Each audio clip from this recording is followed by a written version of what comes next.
We're all in the same boat together.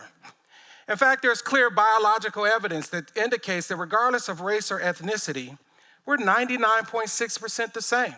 99.6% the same. In fact, there are more genes to explain the variance in our eye color than our racial or ethnic differences. So to the degree that we're 99.6% the same, any variance that we see in educational performance is not caused by the racial or ethnic differences, but the social policies and social practices which create those differences.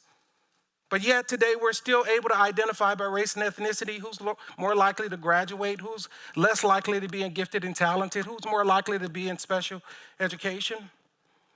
Our challenge and what this tells us that the work that we're doing today is not head work, it's hard work.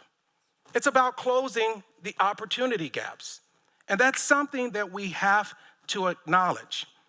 We've so codified the process of learning that in many respects, we've removed the joy of teaching for too many.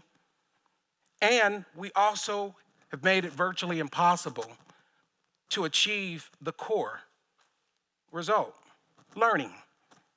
So now that we know that it's about closing the opportunity gap, it is about building relationships. They're important, standards and assessment, but the work that we have before us is about building relationships with students, parents, community organizers, because in those relationships, we begin to create the type of environment necessary for all students to have an opportunity to learn. It's about building loving relationships. It's not just about standards or assessments, but if we know that it's about building loving relationships, we even have to change our language. Not to say that we created the language, but I've never had a loved one lean over to me and say, "I love the way you assess me." Or "You had me at accountability." But even our young people are telling us this. We cannot ignore that the question of the day is, "Kiki, do you love me?"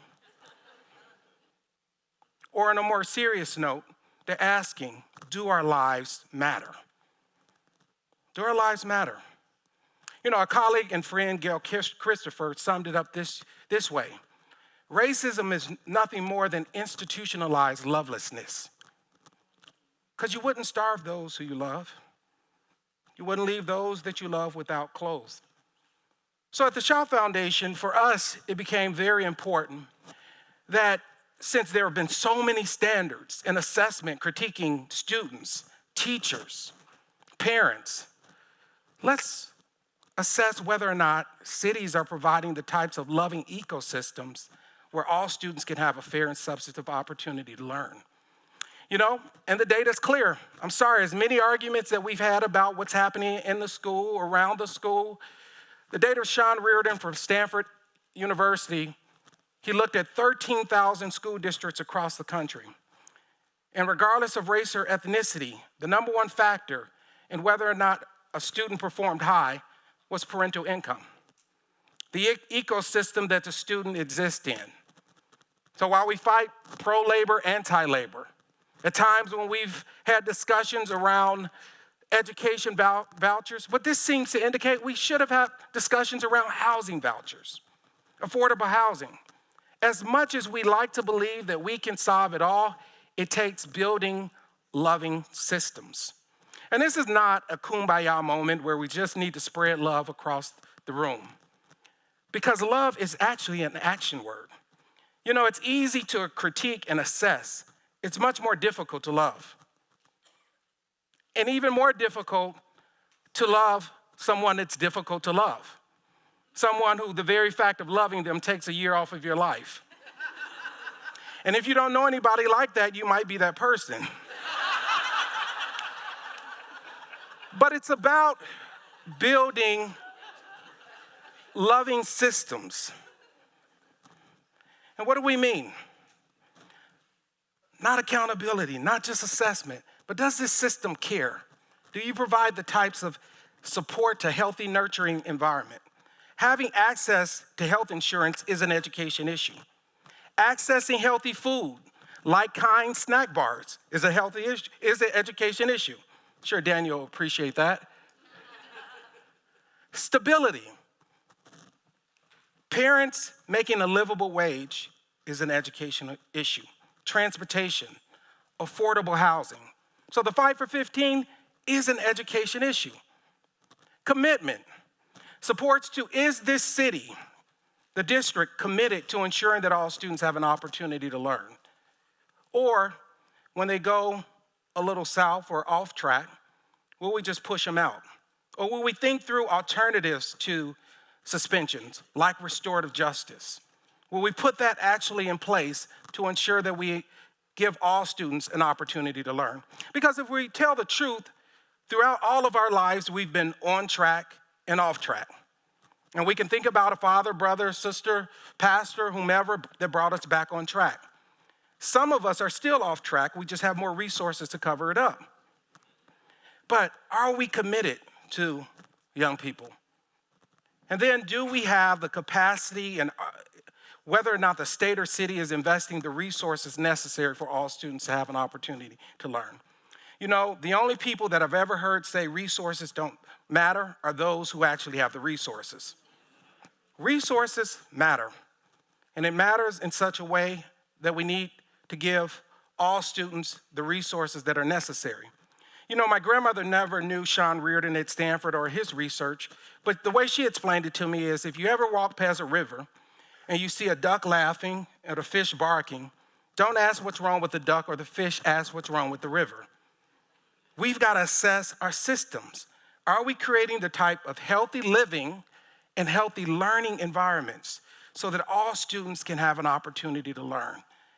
At your best, if you're only focused on what's happening in the school and in the classroom, the research is saying that's just not enough at a systems level.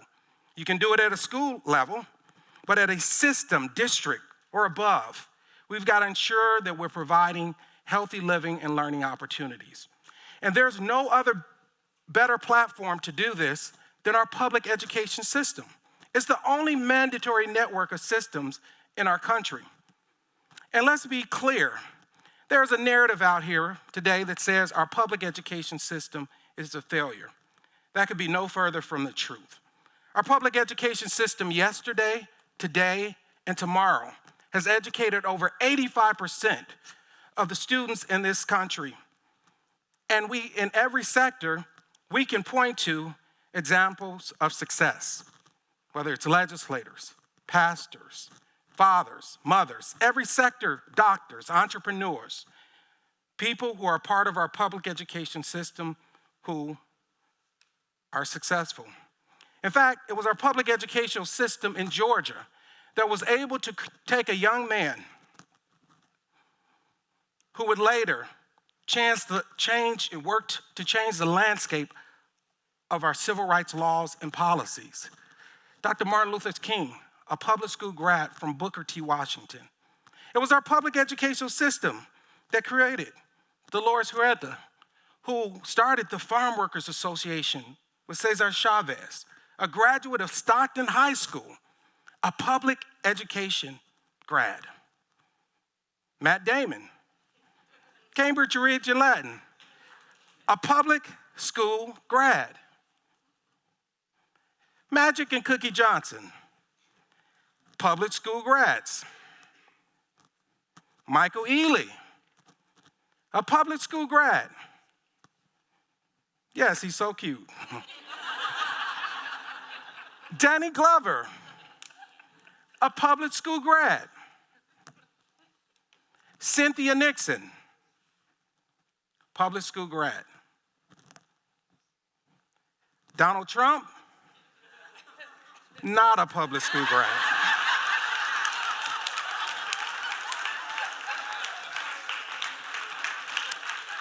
And maybe that explains everything. I'm trying to calm my amygdala.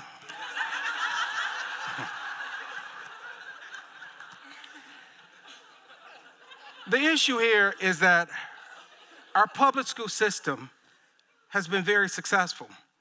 And yes, we still have work to do to keep the promise of our public education system. But part of that work also involves ensuring that the resources are made available. According to the Alliance for Reclaiming Our Schools, Our public school system has been underfunded by over $350 billion when you look at Title I spending throughout all of the states across the country. But yet, in spite of that,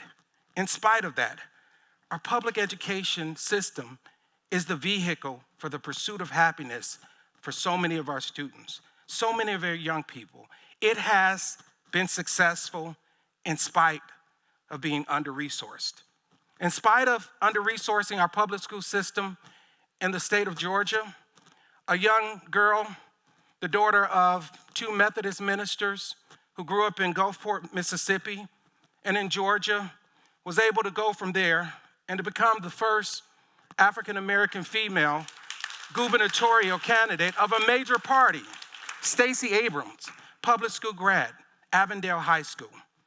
Despite the public school system being underfunded in the state of Florida, a young man who is the son of a construction worker and a school bus driver was able to still become the first African-American gubernatorial candidate in the state of Florida, Andrew Gillum, a public school grad, Gainesville High School. So the public school system can do amazing things. And we can fulfill the promise of the public school system. Let's not get so frustrated to believe that we're not making progress, because we are.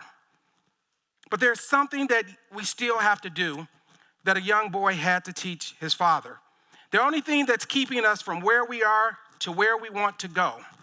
Father was reading his son a bedtime story, finished the story, kissed his son on the head, said, "Good night, son," began to walk away. Before he walked out, his son said, "Daddy, can you bring me a glass of water?" Father said, "Son, I'm sorry, I can't bring you a glass of water. It's bedtime. You had all day to get water. Good night." Father gets up, walks out again. Here's his son, "Daddy, can you bring me a glass of water?" Father, a little more frustrated, said, "Son, I'm sorry. I just explained to you I can't bring you water. I'm a little perturbed. If I have to come back in here, I'm going to have to come back in here to spank you. Sorry."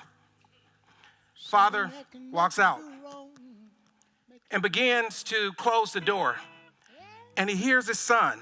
His son said, "Daddy, when you come back in here to spank me, can you bring me a glass of water?"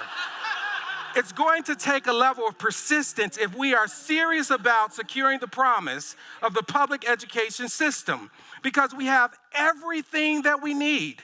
We just got to keep loving, keep building the types of loving systems that's necessary to provide all students an opportunity to learn.